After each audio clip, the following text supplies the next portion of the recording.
Assalamualaikum warahmatullahi wabarakatuh. Perkenalkan, nama saya Anissa Tri Rahayu dari Prodi BKI, Bimbingan Konseling Islam. Saya akan memaparkan materi tentang Pancasila dalam arus sejarah Indonesia.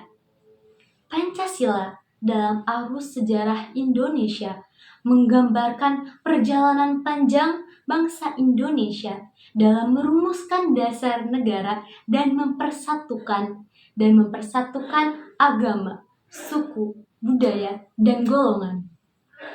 Pancasila bukan hanya sekedar dasar negara saja, namun refleksi nilai-nilai yang telah lahir dan hidup di tengah masyarakat sejak zaman dahulu. Dalam konteks sejarah, ada beberapa tahapan penting dalam pembentukan Pancasila. Apa sajakah itu? Yang pertama, masa pra-kemerdekaan. Sebelum para penjajah datang ke Indonesia, masyarakat luhur telah memiliki nilai-nilai yang sangat kuat di tengah masyarakat. Apa sajakah nilai-nilai itu? Yaitu nilai gotong royong, nilai toleransi, nilai musyawarah, dan nilai keagamaan. Dari nilai tersebut dapat mengilhami dasar negara. Karena apa? Karena nilai-nilai tersebut dapat memperkuat masyarakat luhur. Karena nilai yang satu dengan yang satu, ketika disatukan, mereka akan menjadi kuat. Nilai itu akan menjadi kuat. Lalu, tahapan berikutnya apa? Yang kedua, sidang BPUPKI. Sidang BPUPKI, apa sih itu?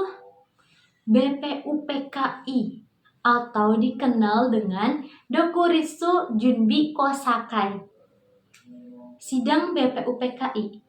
Kita harus tahu dulu BPUPKI itu kepanjangan dari apa?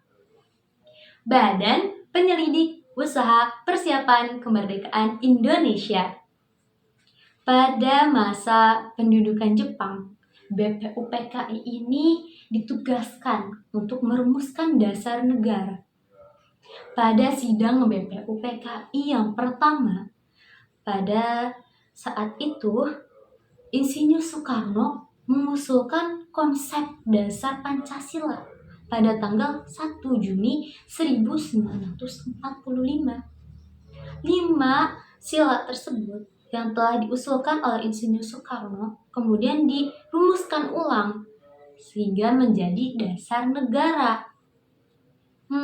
Lalu setelah sidang BPUPKI itu apa? Yang ketiga, Piagam Jakarta. Pada tanggal 22 Juni 1945, Panitia 9 merumuskan Piagam Jakarta yang akan menjadi cikal bakal Pancasila. Piagam ini hampir sama dengan Pancasila yang kita kenal sekarang. Namun, ada penyesuaian dan penghapusan frasa. Penghapusan frasa, apa itu? Dan apa saja bunyinya yang dihapus?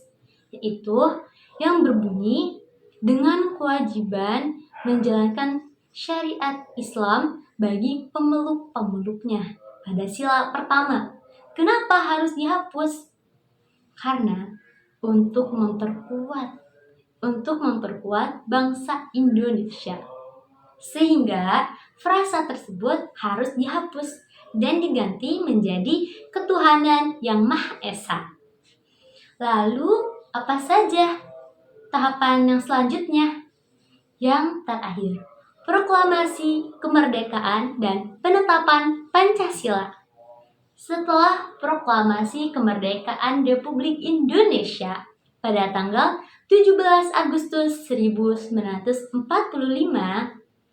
Pancasila telah diresmikan menjadi dasar negara pada tanggal 18 Agustus 1945 melalui pembukaan Undang-Undang Dasar tahun 1945. Sejak saat itulah Pancasila ditetapkan sebagai panduan ideologis bagi bangsa Indonesia. Pancasila dalam arus sejarah Indonesia memiliki nilai-nilai yang telah hidup di tengah masyarakat leluhur dan dapat memperkuat kita semua. Pancasila juga telah relevan dalam menjaga integritas bangsa di tengah dinamika sosial, politik, dan budaya yang terus berkembang. Semoga kita semua bisa menjaga Pancasila. Mungkin cukup sekian yang dapat saya paparkan. Mohon maaf apabila ada kekurangan dan kesalahan. Cukup sekian dan terima kasih. Wassalamualaikum warahmatullahi wabarakatuh.